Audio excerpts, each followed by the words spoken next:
மாணிக்கராஜ். நான் வந்து பள்ளிப்பாளையம் ஊராட்சி ரத்னாயகம்பாளையத்தில் அண்ணாமலை நகரில் குடியிருக்கிறேன்.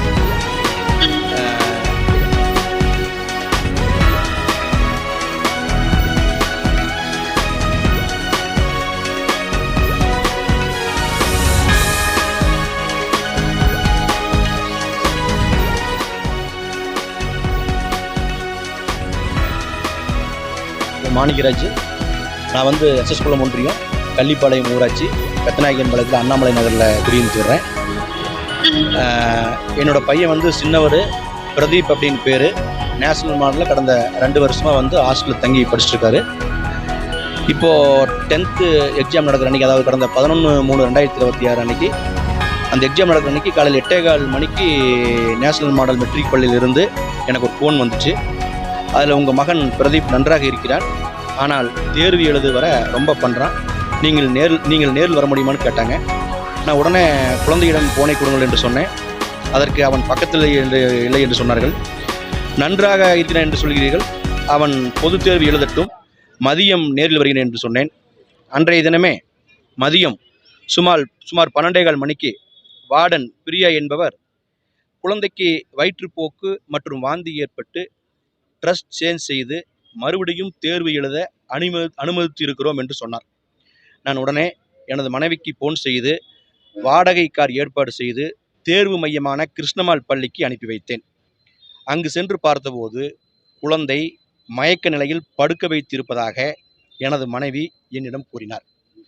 நான் உடனே கோவில்பாளையத்தில் டே கேர் கிளினிக் நடத்தி வரும் எங்கள் குடும்ப மருத்துவரிடம் அழைத்து வரும்படி கூறினேன்.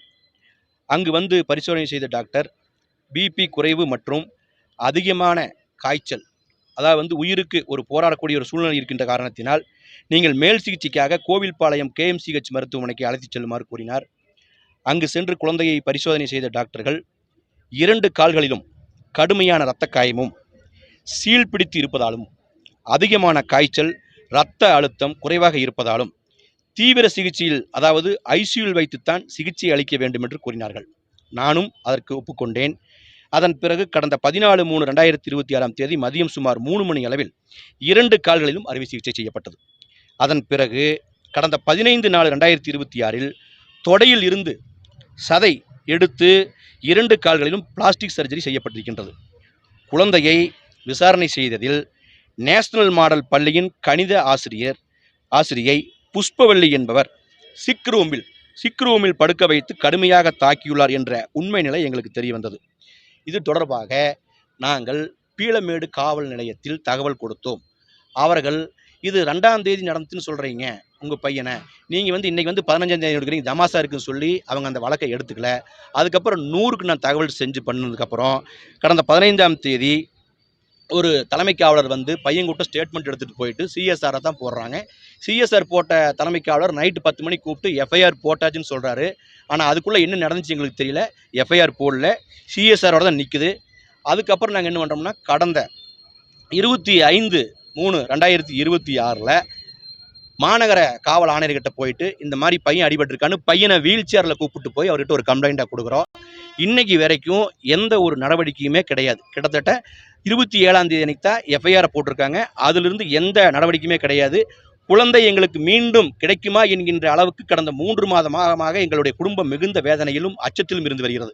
எனவே அரசு குறைந்தபட்ச மனிதாபனத்தோடு எங்களுக்கு நியாயம் கிடைத்திட உரிய சட்ட நடவடிக்கைகளை மேற்கொள்ள வேண்டும் என்ற கோரிக்கையை மாவட்ட ஆட்சியரிடம் தெரிவிக்க இங்கு வந்திருக்கின்றோம். எனவே சமூக அக்கறை கொண்ட ஊடகங்கள் 3 அறுவை சிகிச்சைக்கு ஆளாகி பொது தேர்வு எழுத முடியாமல் கடுமையான பாதிப்புக்கு ஆளாகி உயிர் சேதம் ஏற்படுகின்ற அளவுக்கு ஆக்சிஜன் லெவலில் குழந்தை பிழைத்திருக்கின்றது.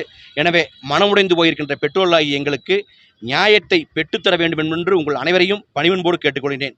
இது சார்பாக நீங்கள் பார்த்தீங்கன்னா ஸ்கூலில் ஏகப்பட்ட டார்ச்சர். எங்களுக்கு வழக்க வாபஸ் வாங்கினாத்தான் பையனை வந்து ஒரு எக்ஸாம் தான் எழுதியிருக்கிறான், பேலன்ஸ் 4 எக்ஸாம் எழுத முடியல. சப்ளிமெண்ட்ரி எக்ஸாம் எழுதுறதுக்கு நீங்கள் வழக்க வாபஸ் வாங்கணும்னு சொல்லி போட்டு ஏவோ வந்து சொல்கிறாரு எங்ககிட்ட. அப்போ எழுதினா மட்டும்தான் நீங்கள் வந்து உங்களுக்கு நான் வந்து சப்போர்ட் பண்ணுவேன்னு சொல்கிறாரு. அதுக்கப்புறம் CA கிட்ட போய் பாலமுரளி சார்கிட்ட நான் கம்ப்ளைண்ட்டாக கொடுக்குறேன்.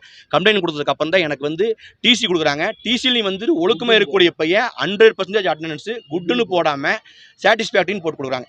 என்னென்ன எங்களை வந்து மன உளைச்சலுக்கு கால் பண்ணணுமோ அத்தனை மன உளைச்சல்